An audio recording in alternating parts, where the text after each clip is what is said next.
ജീവിതത്തിന്റെ പങ്കാളിയെ അള്ളാഹുവിന്റെ പൊരുത്തത്തിലായി സ്നേഹബന്ധത്തോടെ ബന്ധിപ്പിച്ചു മുന്നോട്ട് കൊണ്ടുപോകുമ്പോ ഉമ്മയോടുള്ള സ്നേഹവും ആദരവും ബഹുമാനവും സംരക്ഷണവും സമ്പർക്കവും ഒരു ഇഞ്ച് പോലും കുറയാതെ കാത്തു സൂക്ഷിക്കണം.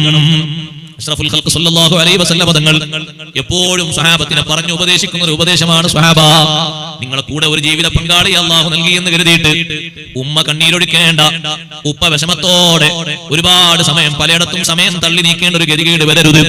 അങ്ങനെ വന്നാൽ നിങ്ങൾ നിർവഹിക്കുന്ന സുഹൃതങ്ങളൊന്നും നിങ്ങൾക്ക് ആഖിറത്തിൽ ഫലം ചെയ്യൂല, ഉപകരിക്കൂല.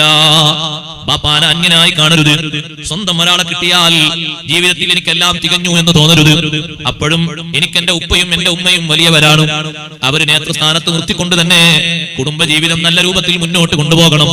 അഥവാ ബാപ്പയുടെയും ഉമ്മയുടെയും സ്വഭാവം പരുക്കൻ രൂപത്തിലാണെങ്കിൽ വേണ്ട സ്നേഹത്തോടെ പ്രതികരിക്കാൻ സ്വന്തം ഇണയെ പ്രാപ്തരാക്കണം. സ്വന്തം ഇണക്ക് അതിനുള്ള പ്രാക്ടീസ് നൽകണം.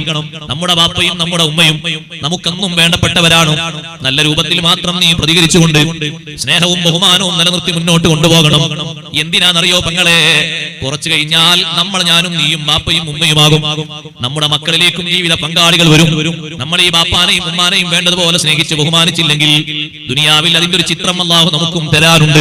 നമ്മുടെ മക്കളിലൂടെ പേരമക്കളിലൂടെ നമ്മൾ ഏത് രൂപത്തിലാണോ ബാപ്പാനെയും ഉമ്മാനെയും പിണക്കി അകറ്റി നിർത്തിയത്, അതിനേക്കാളും അസഖ്യമായ രൂപത്തിൽ സൗകര്യങ്ങൾ സംവിധാനങ്ങളൊക്കെ ഉള്ളപ്പോൾ തന്നെ നമ്മുടെ മക്കൾ ചെറുപ്പക്കാരികൾ നമ്മെ അകറ്റി നിർത്തുന്ന ഒരു ദുരന്തം ജീവിതത്തിൽ നമ്മൾ അനുഭവിക്കേണ്ടി വരും. അങ്ങനെ ഒരു സംഗതി ഉണ്ടാകരുത്.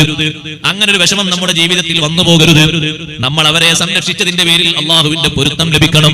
അള്ളാഹുവിന്റെ പൊരുത്തം ലഭിക്കാൻ ബാപ്പ ഉമ്മമാരുടെ പൊരുത്തം അനിവാര്യമാണ്.